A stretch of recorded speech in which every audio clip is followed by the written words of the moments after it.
Holmes was born. Then he got fat, bald, and tired. What's up, Holmes? You, for people who don't know, you make video games.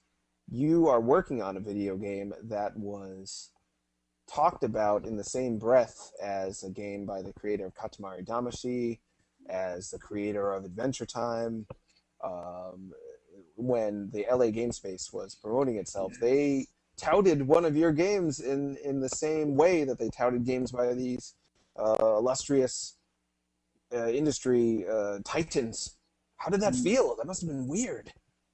Yeah, that's super awesome. I'm really glad that I know Adam Robozzoli, who is running LA Game Space, and I met him just by sending him an email. I was like, I want to do a thing called LA Game Jam, like, can you give me some advice? And then he's just like made all my dreams come true, and it's just like, pimping my stuff. It's really awesome. So How long ago was that? not too long ago, like just a couple months. Isn't it weird how So, quickly just talking to people who end up liking you or liking your stuff at least, how fast it can go from 0 to 60. That's awesome. it's But how long have you been making video games for? more more than 10 years. Really? Since middle school. They were terrible, but but I kept on making them. Huh. So yeah. What did you make them on? How'd you go about making them when you were 10, I guess, 10 or 11? I started. The first thing I messed with was animation in Flash because my dad is an animator, and so I messed with like Flash for a while. And then I heard about like ActionScript, and I got to know that better. And at first, I just did like button games where you have to like click the right part of a ship to like destroy it properly, and they were terrible. And then I tried making a platformer, and Flash was it was so slow. It's just I don't know. I didn't know how to do any proper programming. And then on a whim, I Googled. I was like, game maker, and then I pressed enter, and then Game Maker by Mark Overmars popped up, and it, like listed all its features and stuff, and I was like, wow, this is like exactly what I want. And my mom came in, and she's like, sounds good, too good to be true. Don't download it. It's probably like awful. Like, and I downloaded it, and it was really awesome, and I didn't know how to do anything correctly, but I just kept working at it, and here I am today, still using Game Maker, but I love it a lot. So. Yeah, you're not alone. A lot of great developers, Derek Yu, many others are Yeah. really into Game Maker, and it keeps evolving. So, how do you feel about where you're at right now? We talked a little bit about it before. You're living in a garage, but you're working on some games right now. At I'm least two that I know of. How is that going? How does that feel to be where you're at currently with the development process? it it feels good. It's a lot of work. To be honest, like right now, I feel like my self motivation is finally like slowing down. So luckily GDC is coming up, and that'll be good. But like you can only I feel like you can only push yourself so far. But like I've like my projects are they're coming along well. And Samurai Gun is like feel really strong about it, and because I feel good. People like the game, so I can't wait to finish it. That's really what I want to do this year. Awesome. And for people who don't know, Samurai Gun is a up to 4 player. I heard you might have been adding five. Oh no, just four. Four 4 player shooting and slashing competitive action game with you do all the graphics as well, right? Mm-hmm. Excellent work on those. They're delightful. They give me the feeling of like Street Fighter distilled in the way they look, like just down to the very essence of what the most iconic Street Fighter characters look like, and that's how the game feels too. It's that moment in a good fighting game right before a contact, but like all the time, and you have a pretty small selection of choices you can be making at any time, but that the exact moment you can make that decision is changing constantly. Like 1 second it'll be best to either shoot or jump, and then the next minute it'll definitely be a terrible idea to jump, and you better sword or shoot, and then the next second, like, or maybe even less than a second later, it's changing constantly. Was that something that you had in mind when you were designing the game? How did it come to be, Samurai Gun, and what were your intentions when you went about making it? Well, the birth of Samurai Gun happened at a party at a friend's house, and all my friends were watching The Room for like the seventh time. Like Tommy Wiseau's The Room, you know it? Sure, very well. Yeah, yeah. And I like turned to my friend, and I'm like, I don't want to watch this. Like, I think I'm gonna make a game. Like, what should I make a game about? And he's like, samurai. And then I went with guns, and I started working on it there, and like just I took an old engine I made and just kind of slapped it in like real quick, and then just it was pretty fun, and I just kept developing it. So it was born because I've talked to Tommy Wiseau before. Really? Yeah, he was on Dtoid, which is Destructoid's main podcast, to promote the Tommy Wiseau show. I think it's called the Tommy Wee Show. He was not sober, in my opinion. He had a handler who was like telling him not to talk, basically, because he might say something dumb. But he said everyone should play video games, and video games can be anything. So if he knew that by making a movie you didn't want to watch for the 8th time, he helped you to take a video game and turn it into anything, you'd be touched. So, yeah, you can tell him that. I am going to tell him that. I'm going to call his handler on his failed Machinima show. I think it failed. And let him know. So was Samurai Gun, it was one of the first multiplayer games. Zero Space was before that, right? Yeah. Walk us through the evolution of your game design focus, because of late it has been mostly local multiplayer competitive games, but there was a time before that when you were putting out games that weren't on the same focus. So how did that evolve? How did that move forward? I've always been interested in multiplayer games or like cooperative games, and like a long time ago I wrote this like games manifesto sort of thing, and one of the rules on the manifesto was the game has to support at least 2 players. Like you could play alone, but it has to support like 2 players, because I have the most fun like playing games with friends, and I think it's really important. And like the general public sort of thinks like, oh, games are these like just horrible things that just keep you inside and away from socializing, and like, you know, like there's World of Warcraft, and you know that's what people think of games, when like that's like the opposite of what I make of them. Yeah. And what games did you grow up on in terms of local multiplayer? Are there any that influenced what you think is good about multiplayer or made you want to make games like that? Well, I grew up watching my brother Austin play the Super Nintendo and the Sega Genesis, and while maybe not like all the games were cooperative, like the fact that like we would like play with each other, like I would watch him play, or like we'd take turns, or I'd be cheering him on. Like it always felt like a social sort of thing. Or we'd team up in Battletoads Double Dragon, like beat people through the floor, and or I'd be Tails when I was like really young, and just die over and over again. But it was a blast. So like they've always been a social thing to me, I guess. It's interesting. I have a friend who won't play video games because of Tails. She says that Tails like represents being the little useless sibling who doesn't have any control or any say in how things move forward. So she's just like disavowed video games almost completely. Did you like being Tails though? Did that make you feel awful or good? I loved it, like, cause I would have just dragged my brother down if you know, the character's death like had a cost, like, you know. But the fact that I could practice with Tails while he was playing, and like just, you know, there'd be no penalty. Then later I could try like playing with Sonic and, you know, see if I can get far. I didn't get far. I'm terrible at that game. That is a hard game. So you had the idea not that long ago that it at least had to be 2-player, but your games of late, they're almost solely multiplayer. Is that right? Like LA Death Disc and Samurai Gun. Is there any single-player mode to those? No. There will be a single-player mode for Samurai Gun, which it's a selling point. So it's something I will be putting into the game. But the core really is multiplayer.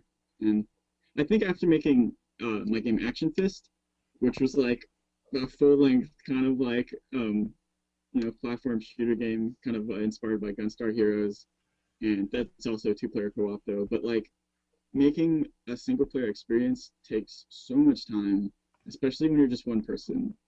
That like I almost don't have the energy for it anymore, and and you get so much more out of making a multiplayer game. Like when I was developing Zero Space, like I'd add something, and then like I'd call my friends or my girlfriend, and then we'd like play it, and it would just adding like one little thing can like give you just make it so much more fun after that, and you get like another experience out of it, and you get more enjoyment to development. Like because it sounds like in developing it, you can very quickly alter the entire experience with a tweak, and also that sense of discovery that you have in developing it doesn't sound like it ever really has to stop.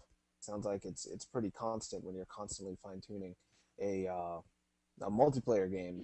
You're always feeling something that you didn't expect to necessarily feel in a change you might make. Is that right?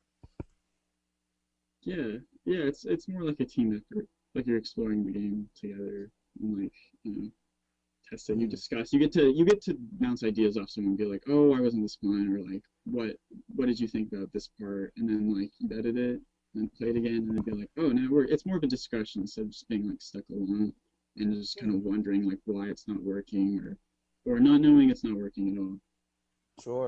Sure, and it's a stereotype of game developers that they are solitary, lonely, programming in a cave somewhere under their blanket, just never getting out of bed.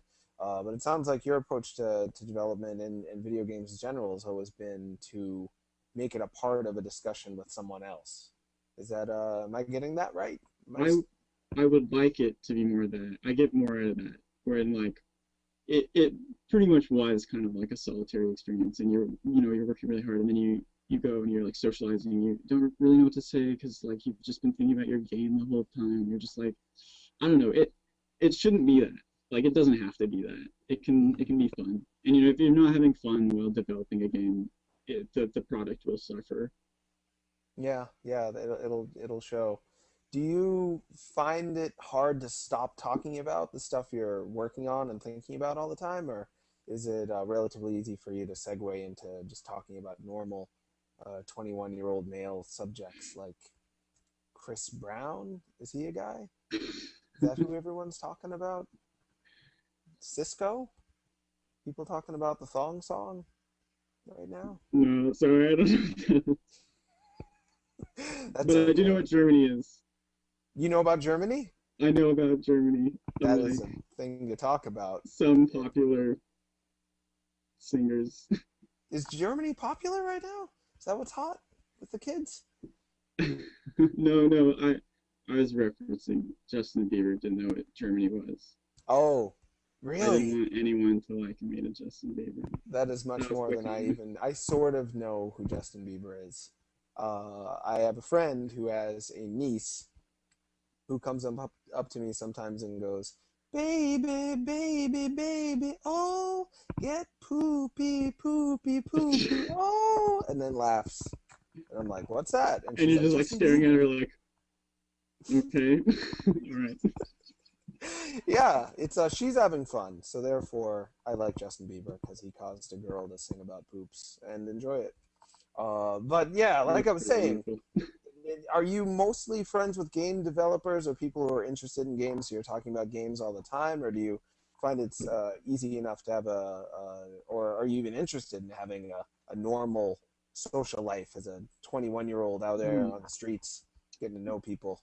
Most of my friends don't play very many games, so like, sometimes it can be an effort to like get them to play more games. I mean, some of my friends are like, they love it, they're like really supportive, but then it's like if they don't if they don't like the game, I have to fix it because like I can't really get too many other people like locally to play it. Hmm. So do So you it's have like, like a do you get the feeling that if you can win people over who don't like video games with what you're working on, that might be a sign that it's going to be a broader success when it comes out? yeah, or just a success in general. Like my friends are harsh critics, but I think I've learned a lot from that. Hmm. They helped me out in the end. Is it how did you learn to not take it too personally and just tell them to shut up and go away? Because I find that being able to do that is often the dividing line between someone who continues and gets better and the people who either give up on getting better or just give up on the projects in general.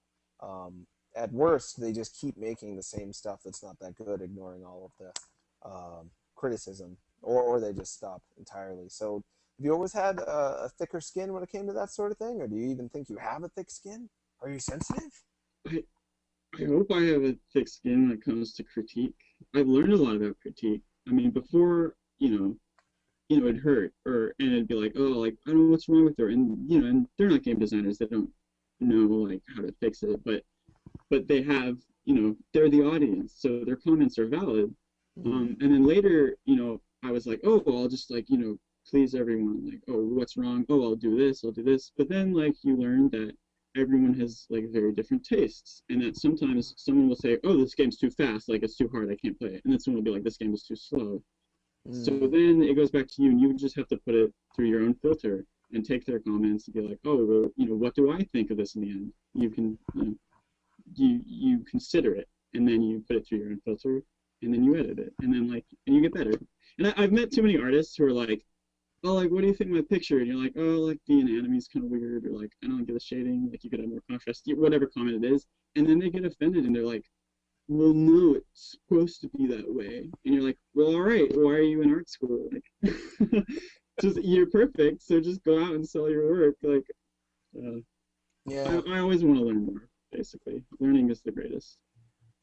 and learning involves failing, or at least failing's a little Over strong, and but being over. aware that you can do better. Is that right? Can Yeah, you it talk is some more? about failing constantly. I have I have over 400 unreleased prototypes and games and just a lot of crap. You have to make a lot of crap first to learn. But so long as you're getting better, it's worth it, and it's fun in the process. Like it should never be work. Like I think it weeds out the people who are doing it just to feel good about themselves. Because if you're only doing stuff to feel good about yourself, you won't get better because you won't listen to criticism and you'll continue to be criticized until you probably just quit. But it sounds like you just love the game development process, regardless if you're doing something that is getting you a lot of praise or any money. Have you sold a game yet? I've so far I've only taken donations. So you can donate in PayPal and get like an extra version of my game Shoot First, or the IGF version of Zero Space. And so like I've gotten some donations from that. I've gotten things from like 1 cent to like Robin Arnero gave me $50. So that was the biggest donation I've gotten yet. And I was like, oh damn, that's awesome. And like I've gotten in between that too. And I'll drop people pictures and stuff. Like it's just like, oh, thanks for giving me money when really you didn't have to. That's awfully nice. But hopefully you'll be able to sell your games soon because I Hopefully. think they deserve to be sold. So it's not money that keeps you doing it. It's not the constant praise. What do you think it is that gets you wanting to develop games as opposed to doing something else with your talent? Like you mentioned, you're a very nice artist as well. I like your drawings, Well, particularly the thank Batman you. ones. But you chose video games over that stuff. Why do you think that is? I, I guess I've just always wanted to make them, and I haven't given up yet. It's like such a supreme pleasure to like mess around with like some toy you've made, or like a world, or you set like these settings, and you can just like, I don't know. It's nice. It, Hmm. my Yeah. pick. In terms of to me, in my limited capacity in trying to make a game, it feels like you're sketching, but on like 20 different levels at the same time. And something you adjust here might affect a drawing that's down here, and everything is in a balance with each other that pushing the balance a little bit can cause so many really interesting surprises to happen. That's been my favorite part of even vaguely attempting to try to make a game. Have you had that experience as well? Um, I'm not quite sure what you mean, I guess. You mean like editing one variable here will have an effect on like everything else, or Yeah, yeah. yeah, And feeling like you're interacting with a living, breathing thing, both yeah, when you're making the game and when you're playing it later. It that feels like it's a actual thing you can know. I think that's a big part of it because especially since I did animation first, it was like about bringing your drawings to life and making your creations like get up and walk around, and it's like amazing. But animation is a huge fucking pain, and it takes forever. It's really rewarding in the end, but but then you show it to someone and they're like, "Oh, it was just like 30 seconds long," and you're like, "It took me like a year to make." So you did hand drawn animation first? um, Yeah, well, the computer. When I was really young, I got to go to work with my dad and do some hand-drawn animation or like stop motion with erasers and stuff. Like Oh, just cool. And weird stuff. and It's fun. before the show started, you mentioned your dad a little bit. He Yeah, was a 2D animator or a 3D animator? yeah. My dad is a 2D effects animator he's like a 14-year Disney veteran or 15-year. Um, but well, currently unemployed. He's been Oh, unemployed for a while. He just got a job recently, so I'm really happy for him. But but yeah, people don't really put much value on well, for one, 2D animation, and number two, effects. People think effects is like magic, and they save it for the end of a project, then ask some like effects animators to jump in and do it real quick, and they give them a really short like time to do that, and it's a lot of work. And yet, effects makes all the difference. That's kind of what I learned making Samurai Gun actually is like just adding all that smoke and dust and the like grass in the wind and like the leaves in the background, like it makes it turns the pixels into an actual material and it makes it much more visceral and like you know what that is. Like it's juicy. yeah. Oh, Yeah, nice way of putting it. Um, that's it One of my favorite things about Samurai Gun that made it stick with me was when you kill a guy, the screen goes black for a second, or at least most of the screen, and then you just focus on that moment when something happened, something big happened, and then you're quickly right back into it, and it doesn't take a lot of your time to rejoin the action. But there are these succinct little moments of intensity that are stacked next to each other in a way that always feels fresh. It's a really fun game you made. aw. Yeah, Aw, I'm shucks. happy you did it. And let me tell you something else, people who haven't played it yet. When you have a tie, it goes into like this awesome ninja style sudden death mode where it's just you facing off with the other player with beautiful grass swaying in the background, and it feels like a guy who wanted to make you feel the ultimate drama or life or death had some pixels to push around and did his best to show it to you, and it feels really good. When can people That's buy such a that? compliment. You should probably just sell that. Are you sure? Is it done? How done is it? I I don't know. It just needs a little more. It just Yeah. I don't know. How long have you been working on it Possibly for? maybe 6 months. I don't know. I kind of just Wow. zone out and focus on it. The base engine was made in like a week, and then the rest is just like polish and tweaking and Mhm. Yeah, that's often the case that yeah.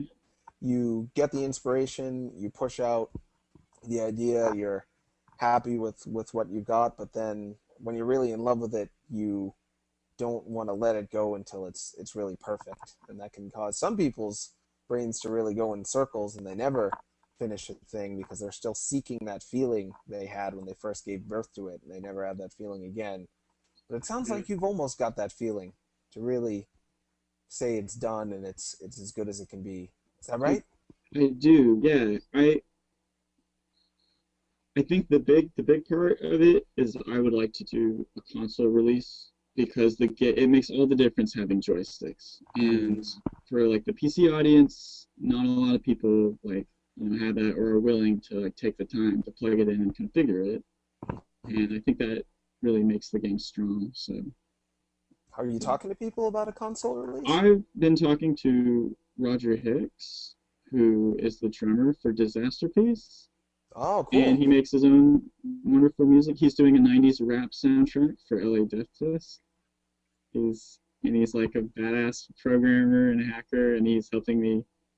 We're planning on porting the game to XNA. Oh, cool.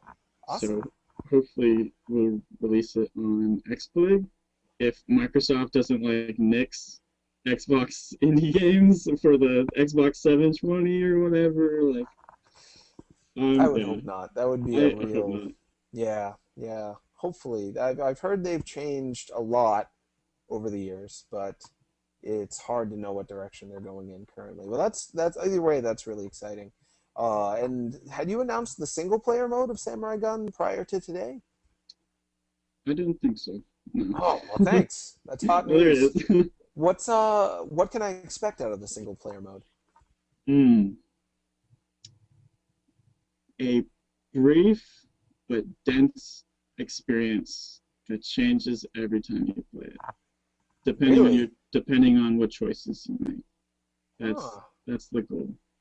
Yeah, it's interesting. It's following trends, and I don't think you meant to do this. I just have this feeling that you're in touch with what smaller expert developers want in both the games they play and the games they want to make, because exactly what you described, which is a small but constantly variable single player plus awesome multiplayer, is that's what Edmund McMillan wants right now. That's what Derek Yu wanted with the Spelunky remake on the Xbox 360. So good. Yeah, isn't it? I've played that game forever. It's a good thing I don't own an Xbox 360 because that's all I would be doing. You're not alone on that. There's a lot of developers who just can't stop playing that game. Yeah. And Hotline Miami took up a bunch of my time too, but yeah. well used time. Yeah, absolutely. It's ingesting stuff that you can churn on a conscious or subconscious level and make it productive later to ingest all of that stuff. I would actually take breaks in that game. I'd be like, I'm gonna beat it too fast, so I have to stop and digest it because it's so good. Aw, they would love to hear that. They've been on this show before. Maybe. Yeah, I'll just send them an email. I just watched them. Oh yeah. Yeah. They were I don't have any box wine, unfortunately. I do have Pop-Tarts though. So that's my box. They come in a box and they're delicious. That's true. I'm feeling Willem Dafoe's abs. I got Willem Dafoe, and he's got abs. I don't know if I can show it to you. I just feel them out of. Oh, and the MC Hammer's here too. He's like your stress doll. You can just like feel his abs. Like, oh, all right, I feel better. Are you familiar with MC Hammer at all? Of course. Are you? Because you're 21, so I don't know. He's got pants. Parachute pants. Yeah, and your name on the internet is Techno Pants.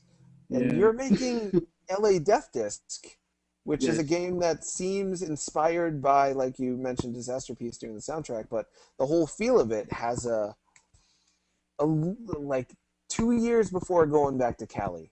Like, going back to Cali was legit cool by LL Cool J. And then 2 years before that, there was some real something that I grew up on, thinking it was great, but looking back on it, the giant hair and the puffy, sparkly pants, and that's the feel for LA Death Disc. Which is... I'm glad. That's what I was going for.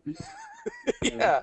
What made you want to grasp onto trends from, probably around the time you were born, and put them in a new competitive killer frisbee game?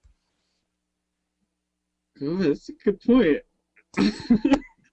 No, probably because it was, around where I was when I was born. In the '90s, it's just so wonderful. It was a special time, really strange but wonderful, and I just like the vibe.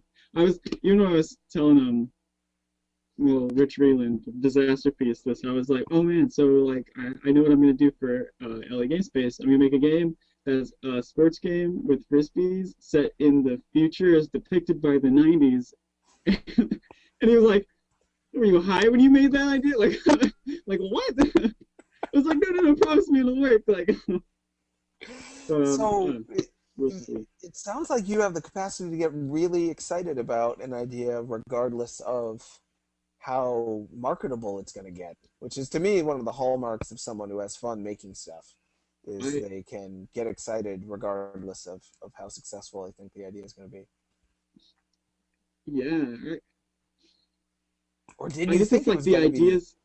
I'm not. I don't know if it'll be successful, but I really didn't know what to expect. But I had that idea, and I really wanted to go after it, just to see if you can do it, even if it would work within pixels, or it's just like I don't know. It's not. A lot of times I'll have I'll just be dreaming. Well, I'll have a dream or something. I'll wake up and be like, oh, I dreamt about like this weird shit. Like that would be one of my dreams, like '90s future with frisbees and stuff. Fish face was a dream I had. Yeah, tell And us about Fish Face, because when I saw it, I immediately thought, oh, a fellow Seaman aficionado. But I've Seaman gotten probably a lot came of out when you were like yeah. 3, and I doubt you had a Dreamcast. So how did Fish mm, Face happen? I did have a Dreamcast actually, and then Sega just went. But yeah, I'm sorry. How did Fish face happen? Yeah, how did Fish Face happen?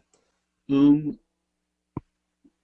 gosh, well, uh, Game of Four was happening at GC, so they had that competition where it's like make a game that only uses one button input, and so I was just mulling that idea over, and finally I was like, oh, it's bedtime, go to bed, and like I'm falling asleep, and like in my half sleep I saw this little like fish jumping around, and I was just like, I know it sounds ridiculous, but there it was, and I was like, that's it, like you know, there it is.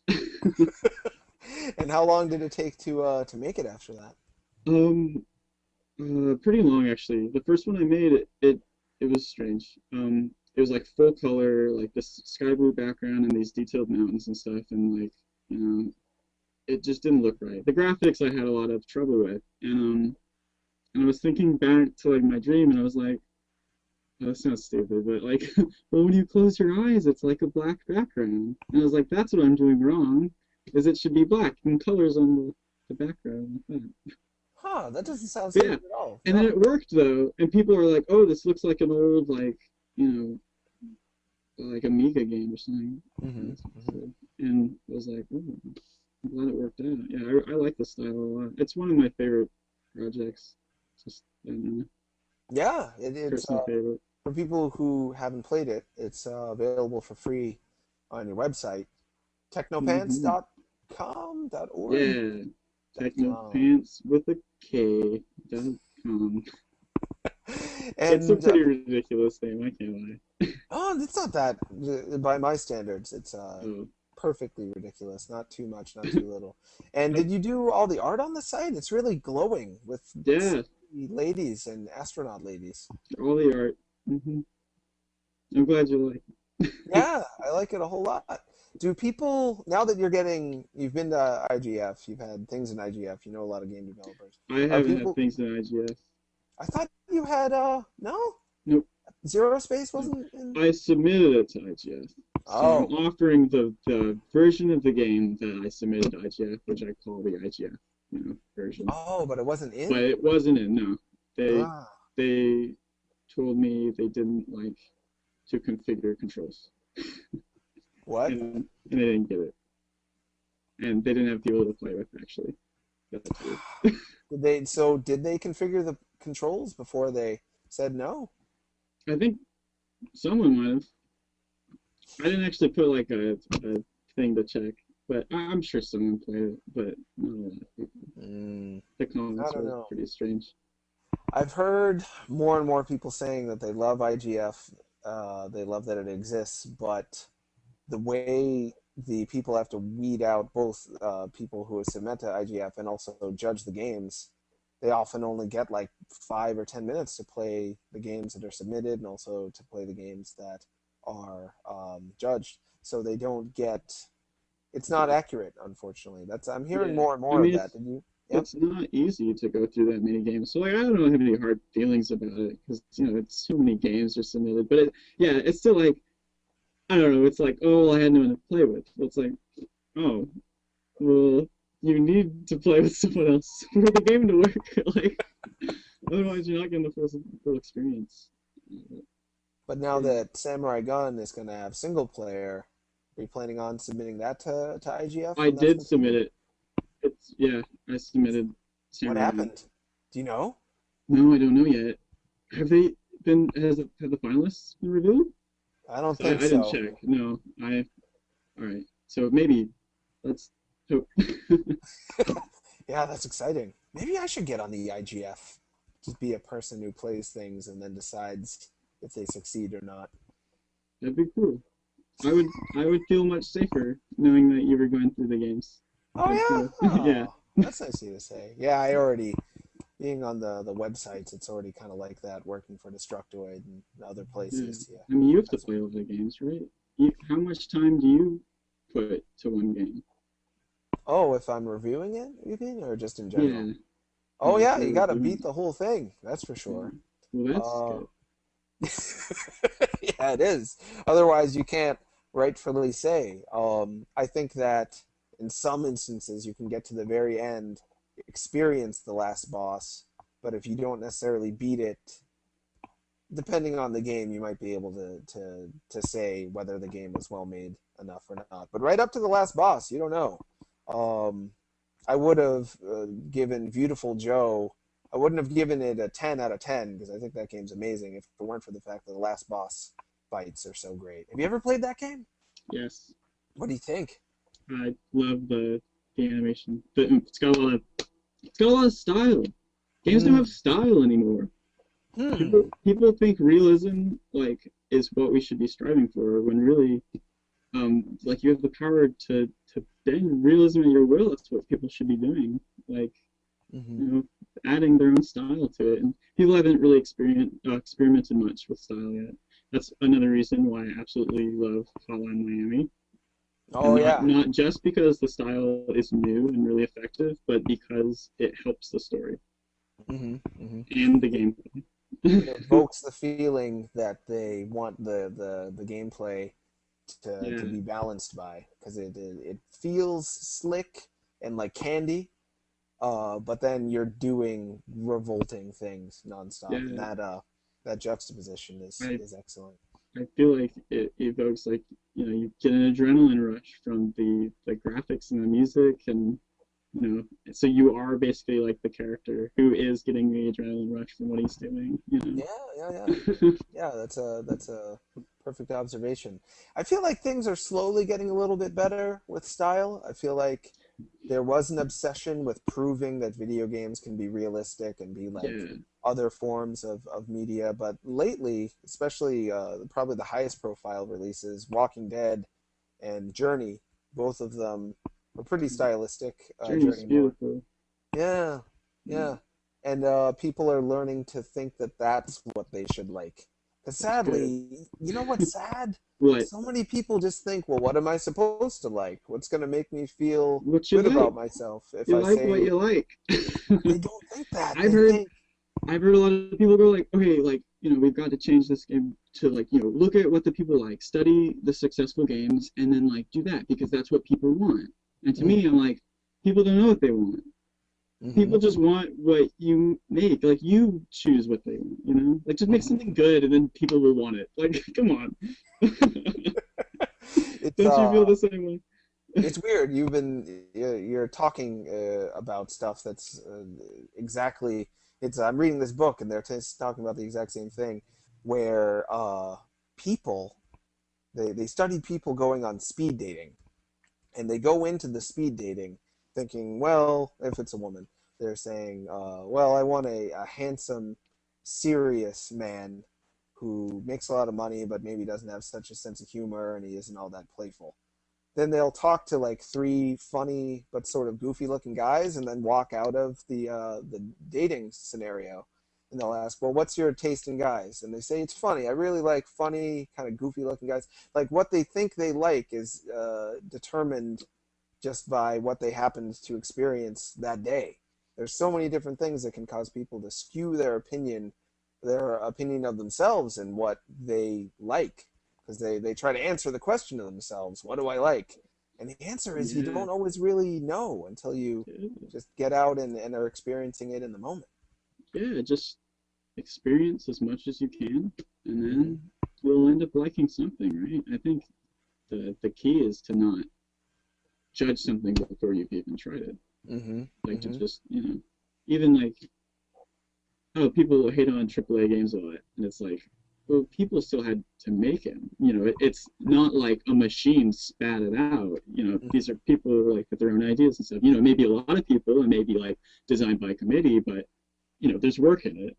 I mean, I don't have time to play a lot of games, and I prefer smaller, like arcade sort of games. This is why I like indie games, because they give it to me. But like, that doesn't mean like AAA games are bad.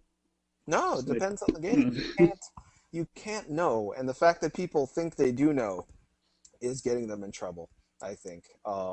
When people come up with an idea of what they do and don't like, they will then adjust their actual internal preferences to fit their idea, even if it's wrong. Like, let's say you listen to one rap song and you're like, oh, I hate rap. Then when rap comes on, you'll decide you don't like it before you've even listened to the song, just based on freaking Rihanna. It's all her fault. She a rapper, right? She rap? Is she? Actually, I don't know. I don't listen to pop music. Yeah, she's just. But then there's like, I didn't think I liked rap. I love MF Doom.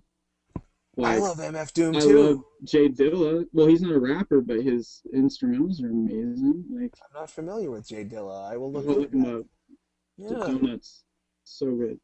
He talks about donuts? No, that's the name of the album. Oh, that's good too. Yeah. I'm ignoring the questions that we have. I feel like a jerk. Oh. I will ask them. Sirman asks, early question for you. Suppose you have to make a game about Kim Jong-un, who I believe is the son of Kim Jong-il. It can be a jam game or a AAA release. What would you make? Wow, he asked that. That is a hard question. I don't want to be assassinated. That is, do you have any inspiration or any desire to take on serious real-life issues with your game? We were talking about Hotline Miami earlier. That has a message. I wouldn't go as far as... Yeah, it's not the only reason to play the game, but... It's a wonderful message, though. But that's the thing. That's not a game you play for the message. It's not a game you play for the story. It's a game you play for the gameplay. But it gives you that.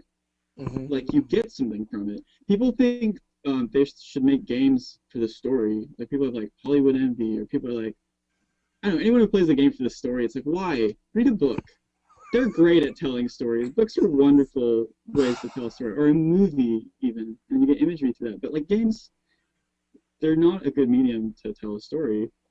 Like you can tell a good story in a game, but that shouldn't be the first thing you try to do. Like because try making what are you gonna say? I've said this for so many years, and people get so mad at me when I say that because they're in love with the idea that their idea of valid is story, and they want video games to be valid, and they also just love the feeling they get from other mediums from story. And I was just reading an interview with a guy the other day who is a game developer. I'm blanking on his name, but he said it was Final Fantasy VII that showed him, that video games can be as good as movies. And I'm like, no, don't you mean that they can be as worse as movies? Yeah. They were always better. They always gave you... Yeah, exactly. The only reason Final Fantasy VII is involving is because you get to enter the world and play it. Otherwise, if you were just watching it would hurt so bad. But it's a cheat. True. You can tell a terrible story as long as you let the player enter it through gameplay, and people will put up with it. Games can be incredibly immersing. That's something they have. But like, as far as story goes, try writing a book where anyone can be the main character. The main character can't know anything at the beginning of the story. And you can flip to any page in the book, and it's still like an enjoyable experience. Like that's what writing a story for a game is like. Yeah. And choose your own adventures. Those are terrible books. Well, that's what this game of the year, Walking Dead, is basically just to choose your own adventure, and it's incredibly well crafted, and it made people feel really intense emotions, both good and bad. Really good, yeah. It's probably really good, but I can't help but feel that that isn't what video games do more than any other medium. No. I don't think so. No. So I wasn't rushing out to play it. I'm still yet to play it, and I'm going to play it with an open mind because I'm not going to decide ahead of time, like we were talking before, oh, I don't like stories in games for sure, because that's just going to close me off from potentially having some fun. But at the same token, I'm not optimistic about any game that's totally story-based. It's just I haven't had the best time with it in the past. Yeah, I agree. Yeah. Especially when their only way to deliver stories through text. It's like, well, that's not the game, you know? Like the first rule of film, show, don't tell. Like that game should do the same thing. Like, you know? And through gameplay, everything should support gameplay. Because that's what games can do that movies can't. Right. That's exactly how I feel about it. But then I feel like, oh no, am I being a jerk by saying I know what's good and what's not? And people are going to call us pretentious for feeling like we know something about what video games can do and not do best. Well, I feel like I do know that games they have a tough time with story. It's a difficult thing to do. But I don't think that they can't do good stories. I feel like we will be able to do that eventually, but I feel like people should focus on what games do best first, and that's gameplay. And once you get that down, then, like, you know, imagine what you can do. You can search anything. You can do style, you can do story, you can do, like, you know, personal narrative. You can just make a world to walk around, and you can, like, do whatever you want. But I feel like we have to learn most about, like, the basics first. We have to learn the basics. That's what I'm trying to do. I want to learn how to make a good game. And then once I got that down, then I'll try and make, you know, my Hotline Miami. Once it's fun, then I'll put meaning to everything. I'll, like, you know, focus on... And you'll have gameplay that delivers the meaning, and then everything else will support the gameplay and the meaning that it delivers. Is that what you're saying? Yes. Okay, good. I wasn't sure. That's what I don't want to put words in your mouth. The more aspects that are interconnected, the better. That's kind of like a general statement, but hopefully I'll make something that'll, like, prove this point later. I feel like I've already contradicted myself like 5 times, but that's live conversation with strangers for you. It happens. I'm being a jerk. I'm ignoring questions. Kane T asks, what games are pushing the medium forward? That's a good question. You mentioned Hotline Miami. That's definitely one that's pushing arcade. Well, any other games that you're impressed with? Fucking love Spelunky. Spelunky's great. I'd say Journey's wonderful too.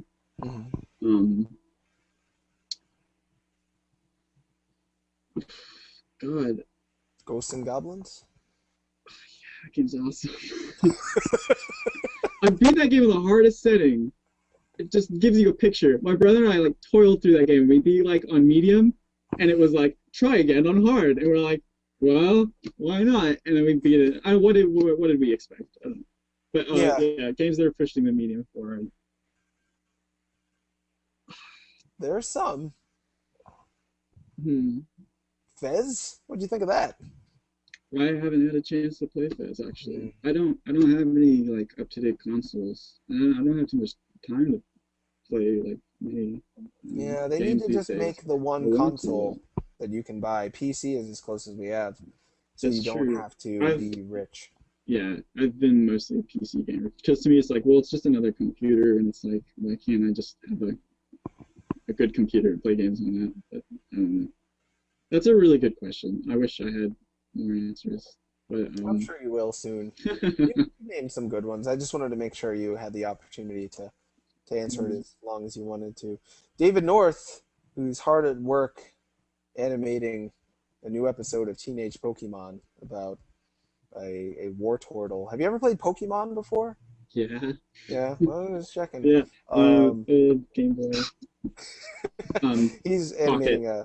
Oh, that was the best one. Yeah. But don't get me started on that. Anyway, he's a great guy, and he's working on the thing with me. He asks, "Do you think you will always stay with the pixel art style for your future projects, or do you think you might try different?"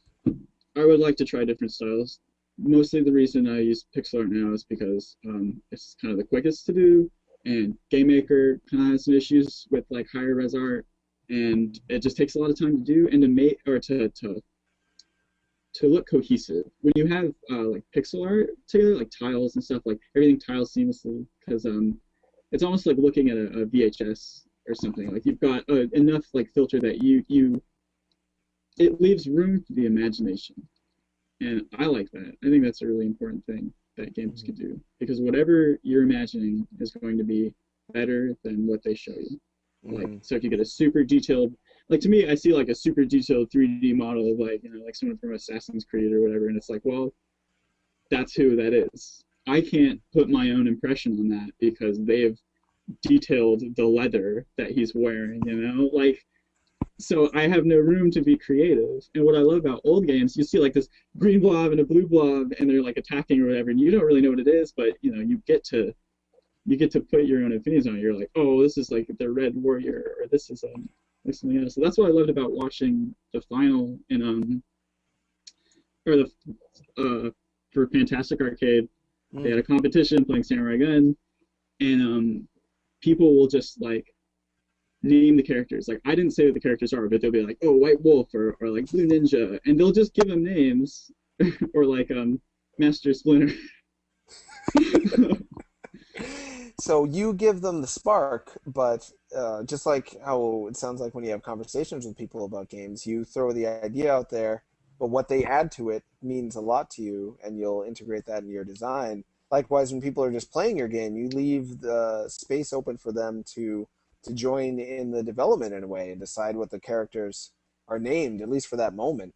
That mystery that you leave allows them to be a bigger part of it, it sounds like. Yeah, I think it's true. Like, my favorite thing when I'm playing games is when they leave like threads and stuff open to where I can like subvert the gameplay. Like, I was playing I forgot what the name it What was. It's, I don't know, it's an RPG game. I don't know, regardless, but like, and they give you like different types of units to choose. So you've got like a mage and a knight and like a healer or like a warrior or an archer or whatever. And I just picked all knights because I was like, I knew I wasn't supposed to, because I just wanted to see how far I could get with all knights, knowing that this isn't a choice you should make. But it was like way more enjoyable that way because like I got to put my own impression on it. Right. And I had a story in the end. Like, I don't want to like follow tasks. I don't want to like just be pushing buttons. Like, I want to be creative because that's what games can offer you that no other medium can. So. Have you ever played Bushido Blade? No, but I know about it. I want to play it. I should send that to you. It is similar to Samurai Gunn, except it's PS1. Yeah, so I've watched videos of it. What caused that to happen? Tyrone from Nicholas showed it to me. Oh, cool! He's in Japan right now. I was just writing him an email about how jealous I was. He's at Comiket, having fun, scouting out new games, and just goofing off. Oh, Tyrone! I didn't know you knew Tyrone. That's neat. Yeah, he's a cool guy. He's adding a multiplayer mode to Von Hawkins and the 1001 Spikes that gives me a little bit of a Samurai Gunn feel. Have you gotten to play that? Yeah, it is. Yeah. It's hard. It is super hard, which is I love the style. Yeah, it's very charming. It's to me, when you make a game that hard, you have to charm me enough to get me to keep playing it. A lot of people like Dark Souls and Demon Souls. I respect them, but I'm not charmed by that world very much. I'm just kind of like, oh, Middle earthy It's too like feeling. gritty. Yeah, it's just like you're saying, so detailed that it doesn't leave a ton left in my imagination to fill in the blanks. So I feel like it's Mm, just kind of a flat presentation of, yes, a fantasy world where you can die. I'm like, I like it a little, but not enough to invest a ton of time in it. And it's yeah. not scary. I can deal with realism with a horror game because looking at those polygon models can be really terrifying and gross. Whereas Dark Souls and Demon Souls just kind of makes me feel daunted. But why am Mm. I talking about myself so much? That sucks. No, I I do it. It's interesting. I'm, Yeah. you know what?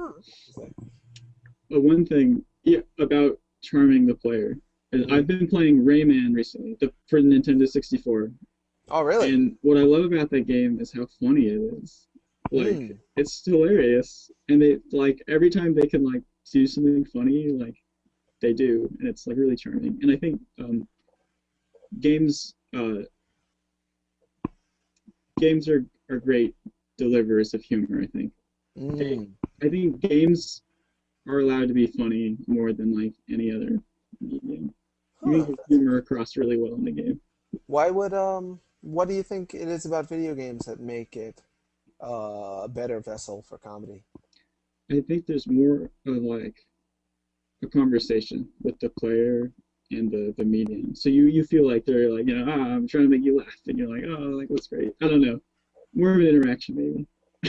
That makes That's sense. a rough idea. I'll think about it. Well, that's part of what makes games better in general.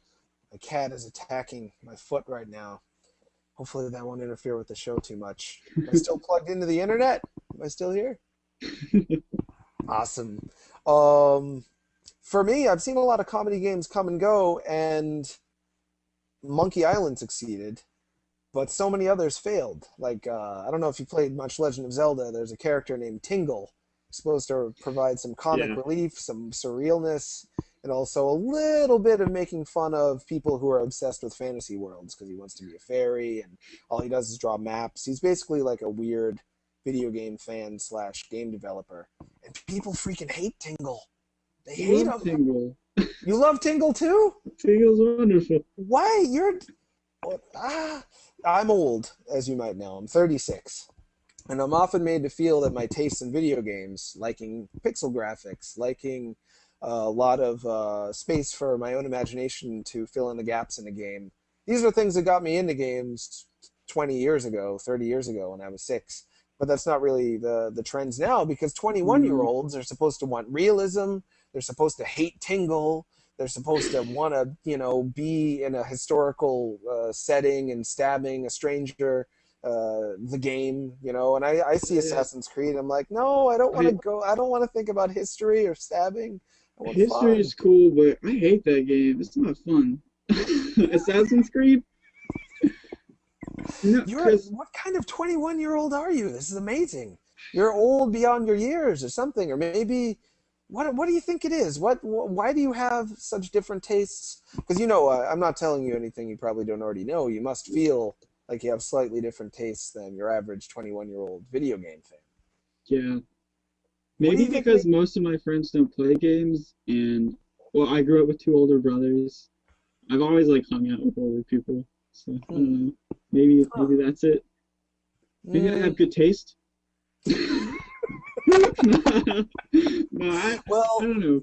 Well, what I don't like about Assassin's Creed is that it it compartmentalizes the gameplay. mm, Like you climbing the wall is like one game, attacking a person is one game, like or even like Gears of War was like that too. Like reloading is a game, running is a game, cover is a game. And my favorite thing about games is when it teaches you something like let's say a button is a jump and one button is a run and then it doesn't say you can combine those things but you can and that's like it lets you experiment so it's like oh wait I'm running and I can jump or let's say you're climbing a wall you're like and jump still does the same thing so it's like it's consistent it's laying out ground rules and saying you can use these rules in any situation so instead of like something telling you okay it's like you start climbing wall and a tutorial pops up and it's like okay let me tell you how to play the wall game and it like teaches you all the buttons and stuff. And it's like what it should do is just let you experiment. Oh no, he's here. It's so interesting. You've been saying stuff that is exactly like stuff that successful, happy, affluent video game developers have said. What you said just now is very, very similar to what Sean Velasco, who I believe he directed A Boy and His Blob on the Wii. He directed Contra. He was the assistant director on Contra 4. He said like all this exact same stuff, just as excited about it as you did. That's so. Yeah, it's really interesting for me. And many of the things you've said on the show parallel almost. It's almost like you've been watching the show. You haven't been watching it, have you? I saw it. I've seen a couple episodes. No. On Jasper Byrne. Oh yeah, that was earlier on, and he was in England. That was a tough one because there was a lot of lag that he was putting up with. But he's a wonderful dude. He's hard to work on his new multiplayer game. Another guy working on a multiplayer focused game about finding surprises in both your interactions with others and your interactions with the game. It's a weird trend that's happening, and it's exciting for me to see. I love it. I'm so happy that local multiplayer games are coming back because I've always loved them. I wonder what took so long, and I wonder why they ever went away in the first place. It's hard to know. It's a good question. Yeah. Oh, what? Jasper Byrne is watching the. Did you know he was watching the show? No. We were just talking about him. Oh, that's so weird. He's just asking a question. Jasper Byrne asks, could you ask Beau what multiplayer games have influenced him over the years? Thanks, Jasper.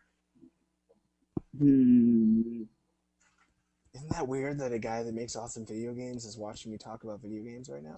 That's so cool. Yeah, and he maybe he's doing a little bit of research on his own multiplayer game, which last I checked was just called New Game Plus. Yeah, but, I've been keeping up with the progress on Twitter. It's beautiful. Yeah. God, what is it? I was actually just recently playing 007 with my brother and having a blast, like GoldenEye 007, Nintendo 64, yeah. And I don't know. There has to be just something. Any game that's like that supports more than one person, I guess. I don't know if there's been. Is there a really bad one? Like, when's the last time you played a local multiplayer game that you thought, wow, they tried and they failed. They dropped the ball. Trying to think of one myself. I got Dream TV World Fighters, which is this weird Japan-only crossover game between Transformers and Castlevania, and like a weird Barbie spin-off and some giant random Japanese robots. And just because it tried to be Smash Brothers, it's different, and it's not a total failure, but you definitely got the sense that it was aping something and failing to do so. Oh, I didn't play, but I watched the PlayStation All Stars. What is that? Yep, that's PlayStation All Stars Battle Royale. It's so stiff. It's like everyone's like, I don't know, and all the characters are so realistic. Like, Nintendo benefits from like having like really good silhouettes, really bouncy kind of cartoon characters. Like you can do a lot with them. You can recognize them quickly. They're very colorful. Like look at PlayStation All Stars. It's like you're like detail. Which one am I? And then you need like the numbers above your characters just to be able to tell who you are. It's like I don't know. Are you sure you're 21? Because you were talking like an old. This is how people on Dtoid people actually have come up with a phrase called Holmesian. Because I've been on the site for long enough, it's one of the benefits. People decide that they know what you think and what you say and who you are. They feel like they have a relationship with you.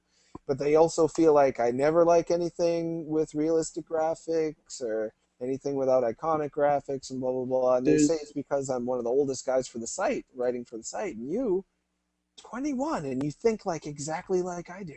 Well, I am honored to be a Holmesian. I'm gonna wear it like a fucking badge, man. That's very nice to say. I feel sometimes it's a bit derogatory, as though some Uh, people even say that I only say this stuff to be like hip and cool, to be like different than the mainstream, you know? Like rebelling. Why would I, 36 years what? old, who am I rebelling against at this point? But enough about me. We have to find a difference. We have to find, it's still going to be about me, actually. We have to find a way that we're different. We have to be different in some way. Do you like Animal Crossing? Um, I had fun with it, but like I don't want to play a game where you can do things you can do in real life. Like I'd rather do them in real life, I guess. Hmm. Like fish. That I know. makes Okay, I wasn't a fan of that game until I was stuck on a train for 3 days, and it was the best game ever. Because I wasn't allowed to go outside, but in the game was like, oh, I'm fishing. Like this is great. interesting. And I like I know a guy. His name's John Carnage. He used to actually host a show on the Dtoid live stream. It's a great show. He doesn't like Animal Crossing either because that's the way he lives his life. Like I yeah. saw him walk up to a bush and pull a credit card out of it. And I said, "What just happened?" He's like, "I just had a feeling a credit card was in there. Think I should use it?" I actually have a whole collection. Then he opened up his wallet and there was like 7 credit cards in there.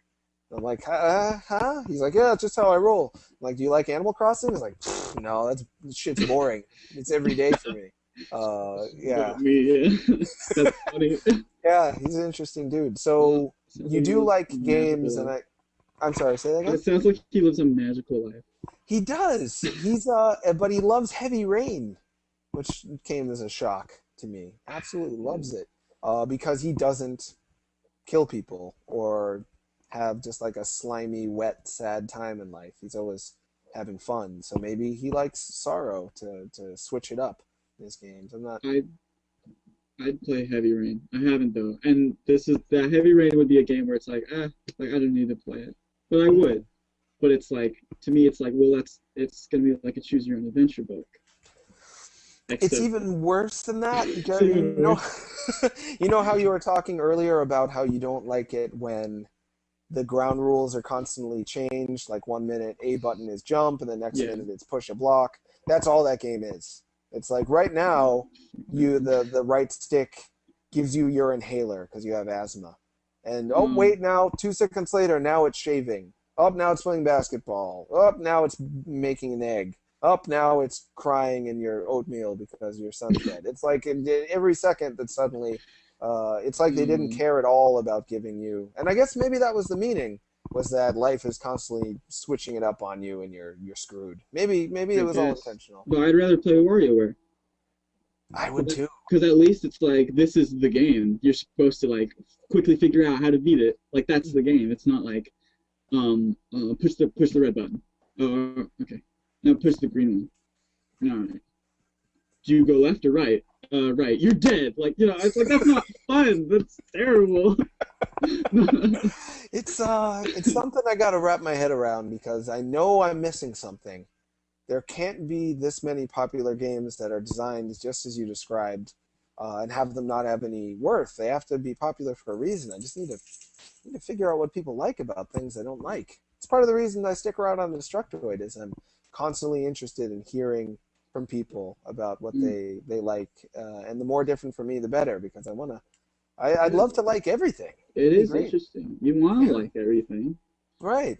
It would be Like fun. I So think maybe I can that's a be that. good value to Hmm. try everything, experience as much as you can, and then think about it. Yeah, yeah. Why not? While we still live, because I'm not so sure about the afterlife. I try to believe there's one, but I don't know. So this is my one shot to do stuff for sure. Um, oh, there's more questions. Sorry. Kane T asks again. Hi, Kane T. Thank you so much for watching the show. Uh, Generically, what is your development process? I think that means in general. How does it come together when you're making a game? Mm, uh, Dreams. Sometimes it's dream, dreams. We a know that. lot of dreams are great. Um, I don't know. Try to think of something cool. Prototype it as quickly as possible. I don't wait. That's what I'm working on way too many games right now, or too many. I've started too many projects, but I'm gonna focus after this. But yeah, make it as quickly as possible. Test play it as quickly as possible, and go from there. Mm. I guess. It's funny. I was just reading an old article that I should have read before. I think it was on Venus Patrol, or at least it was curated by Brandon Boyer of Venus Patrol. I don't know him, but I like him already. Super Brothers, who made Sword and Sorcery, which is another game that intentionally leaves a lot to the animation. I mean, to the imagination, and effectively does so. Super Brothers said you've got to start with the idea and then just immediately make it, because if you put talking in between idea and making, you're gonna confuse yourself. You're gonna soil and taint your idea. You're gonna lose confidence. You're going to break it, basically. But that's how a lot of big games are made: is idea, then talk for like 6 months about the idea, and then finally make it. And I heard that's how Resident Evil 6 actually turned out the way it did. I mean, look at that. I don't want to play it. The first or Resident Evil for GameCube, wonderful. You like that game too? Wonderful. They actually use like the camera angles and stuff to evoke emotion. They use film techniques to like affect the gameplay, and you're afraid of the zombies because you don't know where they are. Like they could be around the corner. Like it actually makes you afraid, and it's hard to control because you haven't had. Actually, maybe I don't know. This they're hard to fight, like because you're scared or something. So like that translates into the controls. I don't know. That's how I feel about it. Like I think it's working. Have you been reading what I write? Because I wrote like a 200 paragraph long, exaggerating a little bit, but I've written about that so many times. People who say, "Oh, Resident Evil sucks because tank controls and fixed camera angles. It should always be easy to play and empowering." And in general, actually, there's something I bet we're going to differ on. Are you ready? Yeah. This is going to be fun. Okay. I think that when people blame a game for having bad controls, they're often externalizing their frustrations and blaming the game on it instead of looking back and saying, well, they chose these controls for a reason. I don't fit with these controls, and that's valid. The game should have made something that could fit with me, but it's not necessarily that the controls are just objectively bad. It's just that they didn't work out. So it's more like assessing that a relationship didn't work out instead of just saying, "Oh, that girl's stupid. That's why she doesn't like me." Dumped, Yeah, I mean, everything's done for a reason, or everything should be done for a reason. So it's like there are bad controls out there. I feel, but tell me about bad controls. So, well, I think controls. I think the NES controller is a great place to start when you're deciding controls. Just arrows and 2 buttons, and then if you can get a game to work with that, then that's perfect. But if you feel like you need more buttons, then you like go off from there. I think that's good. Like as few buttons as possible is always the way to go. And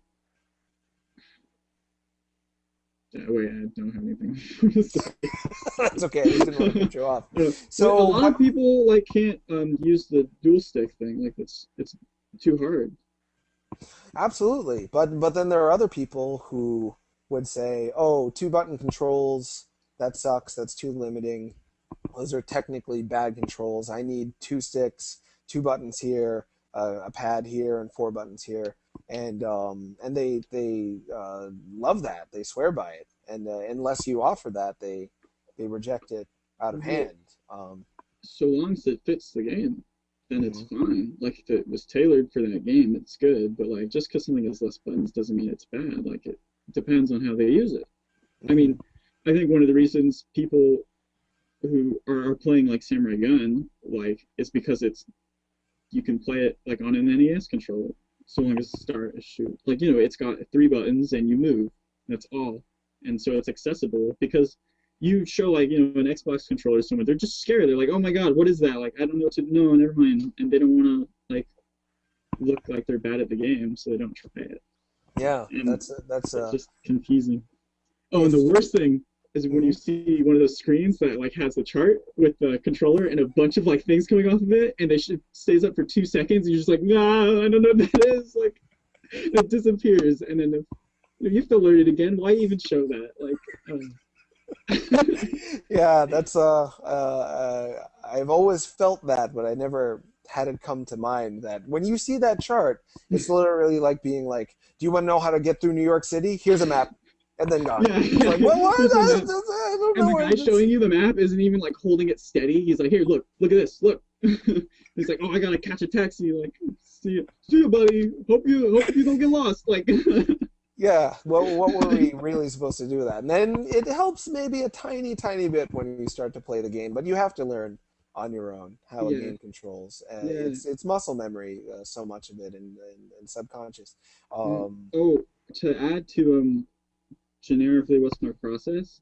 mhm, When people test play my games, I don't tell them anything. mm, And I don't say a damn thing mhm, because I wanted to see what they say. If they say like, how do I jump? I'll just wait and they'll figure it out. And if they never figure out, that's something you gotta fix. Like mhm. you gotta let them know the jump. Like just stuff like that. Like the more you talk when you're showing someone your game, like the less useful test playing is. So, Yeah, that makes perfect sense. I've heard that Alexander Bruce, who made uh, Antichamber, said that exact same thing. That he would just watch intently how long it took people to figure things out and what process they did in his game. Have you played Antichamber? It's pretty neat. I, I've seen it at a ton of shows, but it's always like busy. People are busy playing it. I Yeah. can't wait though. I'm rooming with Alex for GDC. It's Oh, gonna be cool. Alexander Bruce, Rami, Fernando, I don't know, Ramon When is GC? in March. I wonder if I can get in at the last minute. I just want to Of videotape you course. guys talking for a day. That That would be so would fun. be awesome. You should come to Yeah, man. GDC. Yeah, that would be great. Hopefully I can go. Whoa, only Yeah. 7 minutes left in the show. That really went Oh fast. no. Jiminy Christmas. Oh, that's yeah. Well, you can always come on again. I'd love for you to come on when That, yeah, yes. any of your upcoming games are done. Did we talk about LA Death Disc enough? I wanted to talk a little bit more about controls. So I want to make Mm, sure that we talked about LA Death Disc enough. For people who don't know, you're a slightly chubby, funky African American gentleman with hair that is exactly like mine used to be when I was 18. You can look up pictures of it. And you have an exploding frisbee and you throw it at people. And it gives me a little bit of a and Sebastian Joust feel because you both have to be worrying about killing the other guy while making sure you don't kill yourself by accident simultaneously. Is that right? yeah. You I nailed did it. Okay. What more? It's 2 player or 4 player? It's going to be 4 players. Are you gonna add additional dudes? Yeah, I think so. Right now, there's a guy who kind of looks like Johnny Bravo. Oh yeah? Yeah, But not the African American guy who also has hair that goes straight up. yeah. Or the same guy. He's player one. Player two is like a Johnny Bravo looking guy with a green jacket. So, Oh cool. I'll check so him yeah, they out. should all be different, but it's going to be team based, so that should Oh, be good. interesting. I Okay. think it's a pretty young game. I'm still working on it. Like, Hmm. still trying Uh, to figure out how to sorry. make it better. When are you guessing? If you had to guess, or do you have to Mm, get it done in time for the LA I would namespace involvement? I would like to, yeah, get it done, or get it done as soon as possible. But you're finishing Samurai Gun as well, and it sounds like you had a bunch of other Yeah, prototypes lying around in the background. What kind of stuff yes, I do you have do. there? Can you talk about any Um, of that? I've been going back. I've been trying to make um as simple a game as possible. I've been working on an arcade game, like, and I would love to put it in an arcade cabinet, but like just studying the basics, like I think when you make your game too pretty or you've got things there, like even with LA Death Disc, like there are things that I can't like kind of see through. Like I'm like, why isn't this working? Or like this doesn't feel right. And those things kind of distract you when you're developing, I think. But I can't develop any other way. I have to like put the finished graphics in right away just to so I can animate it right or get the motion to feel good. Mm. But right now I'm just trying to make as simple a game as possible and find out what what makes this fun, like and its basis to level, and just Huh. kind of like experiment with that. So I think I'm learning some things through it. Like even Have you just played? Yeah. like there's an issue with the game I was working on where it's like you could go through certain colored enemies or something and hit things, and then I changed it to make them so they block your. I don't know. This is too abstract. You'll see it No. eventually. You'll see. But okay, making them like solid changed the game so much, and it was like one line of code basically. Like, it was super simple, but it changed the game completely. And it's like those are important things, and I'm trying to find out what those micro decisions are that change the game so much. Like those are, it's like the basics of gameplay, or It's the just basics of like everything. there's meat there. Yeah, and I'm so glad that you can embrace that task because it can be really daunting. I'm currently trying to make a cartoon show for fun, and I have some animators who are working on it, but I'm doing all the voice acting, and I'll read a line like fuck off, you big fuck," and then I'll listen to it again. I'll be like, "No, it should be fuck off, you big fuck," and then I'll be like, "No," and then I'll do that like 20 times, and I know the audience for these kinds of shows, you have to have it exactly the way they want it. I think this is true of video game fans as well. Just the tiniest little tweak can make all the difference between success and failure. The idea can be the exact same, but the delivery or the coding, if you will, in the way it's pronounced, just the tiniest difference can make or break you.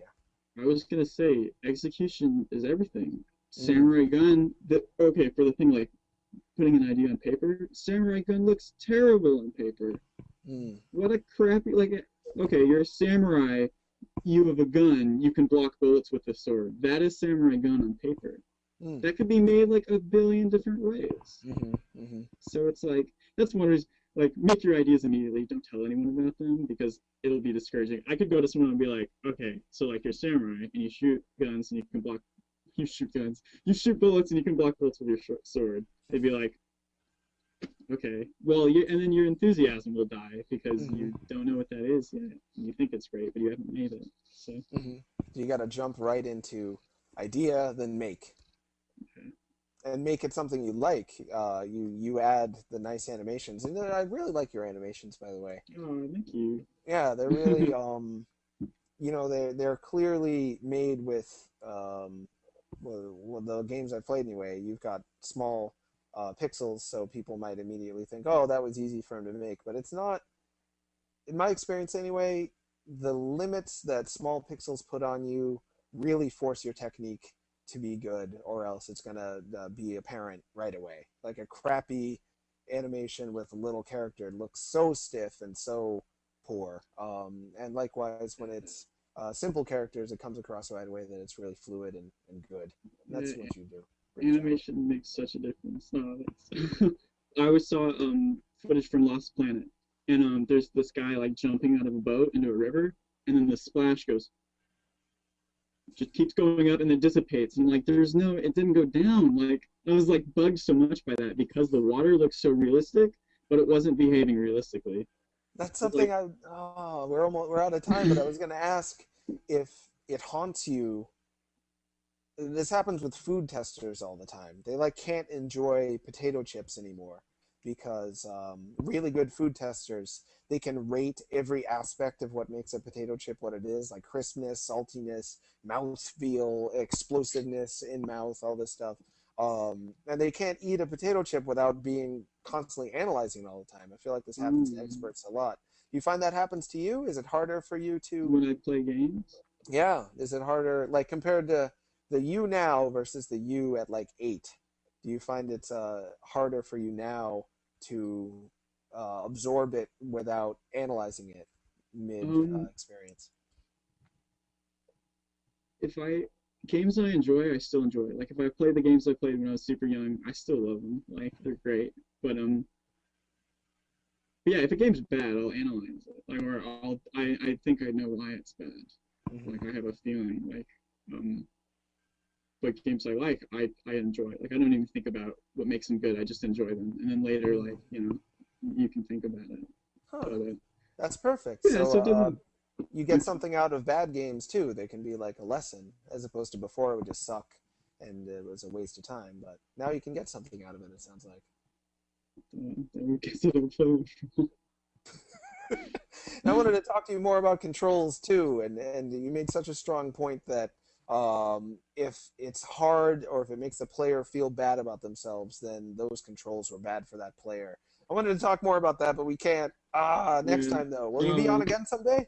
I would love to. This has been so much fun. Oh, I feel really? like we're finally we're getting to some good stuff here. But Yeah, yeah, yeah. I would love to be on It's too anything. bad no one will just make a documentary about us talking. That would be so fun for me and few others. I should. I'm gonna plug you. You're at Beau Blyth on At, Twitter. at Technopants with the K. Oh, that's right. But No, if I it's type at Beau yeah. Blyth, it actually automatically comes up. So Technopants with a K instead of a CH. Yes. You are working on Samurai Gun and also LA Death Disc, and they can see that at technopants.com. Is there any other things you wanted to let people know about? Mm, I don't know, but it's been great talking to you. Anytime. People, do what you love. Mm, Don't make games for other people, y'all who are doing right. Make them for yourself, but make them as well as you can make them, and that involves listening to that. Yeah, people you like and respect and getting their feedback. that's true. Is that right? Did I say that right? Yeah. Okay. Make games for yourself, but consider other people. Yeah. What a Maybe that'll work. simple yet effective ethos to live by. As for me, you can follow me at Tron Knots. That's Knotts. Someone recently told me there's too many different ways to spell knots, and they couldn't find me. So Knotts, just like Don Knotts. And the show is on iTunes. You can check out past episodes and subscribe to it there. And we also run the video reruns on Dtoid slash youtube.com slash Dtoid TV. I just read that from Sinistar. Thanks, Sinistar. I appreciate the help. I've been holding this guy. Who's a better video game character? MC Hammer. But LA Death Well, Disc if they work kinda together in a team, yeah. yeah. This is LA Death Disc Yeah. in a nutshell. Go play it, guys. It's gonna be good. Goodbye. Well, first Holmes was born, then he got fat, bald, and tired. Sup, Holmes?